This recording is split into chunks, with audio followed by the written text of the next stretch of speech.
want to dive in. And last week we got to a lot of great things. We're going to continue that right now. We're going to have some picks for the week. We have Baltimore versus Cincinnati. We're going to dive into this game in a little bit. But just to give my 2 cents on this one, Baltimore is playing in Cincinnati. So I'm going to take Baltimore plus 3.5. Cincinnati really got their asses kicked by Cleveland. Baltimore's still figuring it out. Lamar Jackson's still figuring it out. We talked about it last week that it felt as if they were just playing their first preseason game. So I think it's going to take 4 to 5 weeks before we really start to see the Baltimore Ravens getting stride and looking like a championship team that we think that they are going to be. Cincinnati's still trying to figure it out. Joe Burrow, I mean, last time they were out against the Browns, Joe Burrow averaged 2.6 yards per pass, 14 for 31, 82 total yards against the Brownies. So really tough stuff there. Baltimore also has a really tough defense. I don't know what they got to do, what they got to fix, but I don't know if enough time has passed for the Bengals to really come out on top here. So I'm going Baltimore on this one. And man, that'd be a massive win for Baltimore for so many different reasons, because the divisional game, you're on the road, not a game you're expected to win. And the fact that it would also drop your division rivals to 0-2, it's even more. The question's going to be, and we'll dive into it, is can this new offense for the Ravens continue to get in sync? Because there's a lot of new pieces that you can tell Lamar Jackson trying to get used to that, plus coming back from his injury last year, what's going to happen. But I do think we're going to be in for a very close game, good game, and I'm with you. I'm going to lean to Baltimore being able to come out on top of this game, or at the worst, I think they're going to cover that spread. Seattle versus Detroit. Detroit's favored by 4.5. I'm going to let you take this one first. What do you got? You know what? I was disappointed with Seattle's efforts in the first game, especially with the Rams coming to town. I am actually going to take Seattle in this one. Love the fact of what the Lions have done. They're building a lot of great chemistry, but I do think that they bounce back. I do think that they're going to get on the right track. I'm trusting Pete Carroll's ability to motivate his guys, and I think Geno Smith is not going to feel as threatened by this Lions line compared to when Aaron Donald was trying to chase him down. There was that video running around. That's why I'm going to take the Seahawks to beat the Lions, but I do think this is going to be a very, very competitive game. I think so too. I'm going to take the Lions on this one. One of the big reasons is because the Lions defense hit Patrick Mahomes 7 times. Jared Goff also had a solid night against the Chiefs, Super Bowl champs. He went 22 for 35, 253 yards. He didn't have to do a whole lot, but he ended up getting a dub in Arrowhead and having a performance like that, albeit it wasn't like anything that I would say was blockbuster, but they still found a way to beat the Chiefs in their home. And I think that they are going to go ahead and take it to the Seahawks. Detroit's favored by 4.5. I'm going to take the over on that. Okay, yeah, I mean, last time when they faced, a lot of offense was played between the two teams. Moving into teams with rookie quarterbacks, we talked about this Colts-Texans Stroud versus Richardson, and hopefully Richardson, everything is okay. He's feeling good. The over and unders at 39, and honestly, I wouldn't be surprised if it's under that, just because I don't know how great these offenses are going to be. But I don't know about you. Right now, I am actually going to lean to the Houston Texans based off of what I saw with that defense in Baltimore. I think that they're going to be the team, and also Dameon Pierce in that running game for the Texans. I think it gets going. Give me the Texans at home. Brad, what says you? I think so too. I mean, we saw Anthony Richardson with some really bright spots with him, but then ended up leaving the game early. He's still questionable, even though he's expected to play in this game. I liked a lot of what I saw from CJ Stroud, and that was my firsthand experience with him. I thought that they do have a good foundation for a solid team, and Indianapolis is still trying to figure out their identity. So for those reasons, it's going to be a tough-fought battle, but I think Houston's going to come out on top. I think in division game, right? And I love what I saw from Richardson in week 1 against the Jags. He gave them a chance, and he looked good. But I don't think the Texans' defense gets enough credit. And we talked about it last week. They were really tough against the pass. Moving down the list, another game we're going to jump into real quickly. Bucs Bears. Brad. I'm taking Bucs.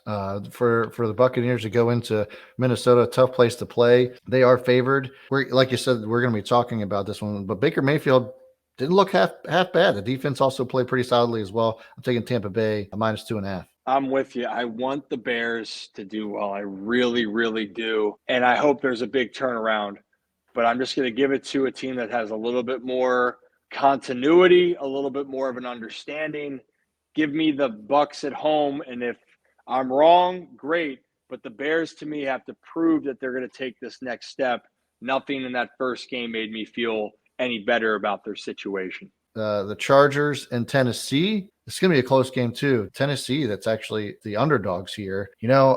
I think that this is the game that we see D-Hop actually perform. Last week we saw him a little bit. I think that he ends up going off. The LA Chargers still don't have an identity, and we saw that Austin Eckler also got injured in the game last week. I think that Tennessee actually could end up upsetting here. I'm taking the spread on Tennessee +3. And doesn't Vrabel just have his boys ready to go? Yeah. And even in games where you might count them out, they're going to play tough. Now, Hopkins is dealing, or maybe it's not. Maybe it's maintenance. He hasn't practiced. If he's on the field, I think he's going to have a good game, like you said. But the Titans, I trust their coaching staff of what they've done more than what I do with the Chargers. So I'm with you. I'm taking the spread. I think the Titans, both teams don't want to be in this 0-2 hole. One of them is going to be, but I still am going to lean towards the Titans playing in Tennessee. Yeah. Next up, it's the Giants versus the Arizona Cardinals. The Giants are favored by 4 points after getting their asses kicked on Sunday Night Football, 40-0. Kind of crazy to me. I would have thought that the Giants would have been underdogs here, but they are favored by 4 points. I'm taking the Cards. Yeah, the big reason why they're favored is because of the quarterback situation, right? They still have Daniel Jones compared to the options that are there with the Cardinals, and Josh Dobbs started game one for Arizona. I think the Giants, they should win. And if they don't win, it's going to be a massive disappointment for this Giants team where you spent all this money on Daniel Jones. You go out and get Darren Waller, who's still dealing with a hamstring/nerve injury. And the fact that you really do have the better team. So there's no excuse to not walk out of here winning and hopefully winning comfortably. Green Bay, Atlanta. Now, we saw Jordan Love really take it to the Bears last week. Atlanta is the under here, but +1. It's going to be a close game, apparently, according to Vegas. I'm taking Green Bay. I'm riding the Jordan Love train until the wheels fall off at this point. I liked what I saw in preseason, liked what I saw against the Bears. Atlanta isn't that great of a team. All they got is Bijan right now. As far as a complete team goes, Green Bay's it. Decent defense as well. So I got Green Bay winning this one. I'm with you with Green Bay. And the reason for what you mentioned, I like the defense more with Green Bay. But here's how it's going to go is if you can stop the Falcons' rushing attack. The Packers are very good against the pass. They were last year. But the Falcons don't use their weapons on offense. And we'll dive into more talking about Kyle Pitts, their tight end, and Drake London. They do have Bijan Robinson and Tyler Algier. They're going to lean on those guys. But I don't think that's going to be enough to overcome what the Packers are able to do. So I'm with you. I'm taking the Pack. I am all in on Jordan Love. I loved what I saw from him, and I think he's going to build off of that in week 2. Next up, we got Vegas and Buffalo. Josh Allen, 4 turnovers in total, but lost the fumble, ended up recovering that one. Threw it 3 interceptions, lost 1 fumble. Buffalo Bills are favored by 8 points. I think that is a bit steep, even though I do think they get the win. They're just not looking great right now. Josh Allen put it all on himself last week, as he probably should have, but it's a team sport, as we know. But can't lose the ball like that. Ball security is job security, as our friend Darius Jennings would say. And so they got to figure out a way to hang on to that ball, because if they don't, I don't think that we should be underestimating Las Vegas after coming off of a win in Denver. Josh Allen is such a talented player, and he's able to make almost any play you can imagine, but then he can also, because of that, he can be prone to making some mistakes by trying to do a little bit too much, right? Yeah. Buffalo should win this game. Vegas got a good divisional win against Denver. I don't think they're going to have the same result against Buffalo. It is a big number. You would think maybe Jimmy G keeps it close, so I'll take the points if it's staying at 8. But, I'm going to roll. Buffalo wins this game, and they should feel pretty – it should be in hand if everything goes well with Buffalo. but I am curious to see how Allen bounces back after a tough week 1. Next up, you got Kansas City and Jacksonville. Kansas City lost their first game of the season. The Super Bowl champs are favored by 3.5 points, while Jacksonville just came off of a win against the Colts. We're seeing a lot of good things down there in Jacksonville, Ryan. And I got to say, this one is a toss-up for me. 3.5 point spread between Kansas City and Jacksonville. Trevor Lawrence is looking like an absolute stud, one that we saw come into his own late last year, and it seems as if he's picking up right where he left off. And you know what? I'm taking Jacksonville on this one. All right. Well, hey, I respect that. They are definitely feeling good, but I'm still taking the Chiefs. With Chris Jones back, Kelsey is healthy. I do trust what the Chiefs are doing. And you could argue with the drops that happened last week, the Chiefs would walk out of there with a victory. Mahomes is going to come ready to play. And I still think it's going to be the Chiefs coming out on top. But you're right. It's a statement game. It would be massive for Jacksonville to pull it off. But give me the defending Super Bowl champs. San Francisco, LA, Rams. San Francisco, arguably the best team in football after beating the shit out of the Steelers last week. They're favored by 7 points. And I don't have much else to say other than that I'm taking San Francisco in that game. San Francisco. I know it's a divisional game, but they are head and shoulders to me the best team in the NFC. It was going into the season, and there was nothing from week 1 that made you think anything else. Next up, we got New York Jets and Dallas. Very interesting game. Dallas coming off of a huge win against the Giants where they put up a 40-burger and shut them out on Sunday Night Football. Is this the real Dallas Cowboys? And then you have the New York Jets that suffered a great loss in losing Aaron Rodgers. We didn't really get a chance to talk about it this week. But, man, this is going to be a very interesting game to watch, very entertaining. Dallas is favored by 9 points, and that is steep to me. We still didn't see much out of Dak Prescott, and what we saw was pretty lackluster. He completed less than 50% of his passes in a game where it was an absolute slugfest. So I think, in my opinion, I'm going to go Dallas still, but it's going to be much closer than that. Well, what's the line at currently? 9. Give me the points with the Jets. The defense is going to come ready to play for New York. I do truly believe that. And as long as Zach Wilson doesn't try to do too much, I think they should keep this a game like you said and lean on those running backs. And we'll get into it. But Breece Hall, he looked good, especially coming back from his injury. So I'm with you.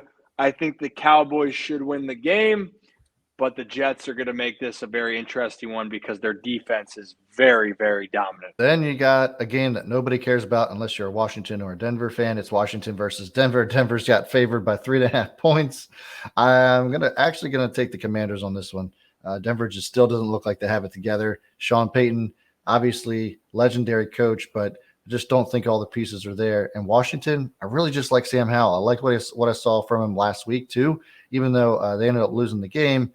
I think that they're going in the right direction, whereas Denver's still trying to figure out what direction they're actually going in. Yeah, I'm going to go with Denver on this. They had a tough home loss to Vegas, but I did like what I saw from Russell Wilson. Javonte Williams, their running back, is going to continue to get comfortable and healthy coming off his own injury to his ACL and just his knee in general.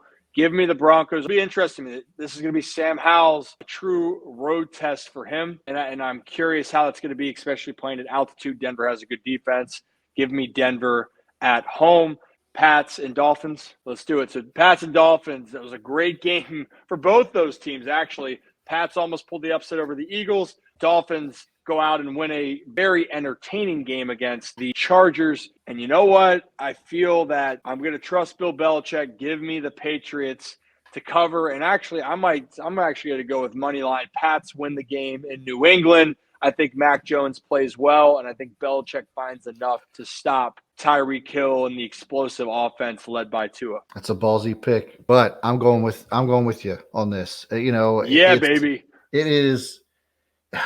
It's not sustainable to see what we saw from Miami last week. And here's the thing that scares me about Miami. They are one-dimensional. And what is Bill Belichick good at? Taking your best player off of out of the game. He's going to do that with Tyreek Hill. Tyreek isn't going to be a factor. Yes, you got Jalen Waddle, but where's your run game at? You're going to need to be able to run the ball and run it well in order to beat the Pats Mac Jones looked really good last week, and really the pass looked really good last week. I'm not underestimating Belichick here.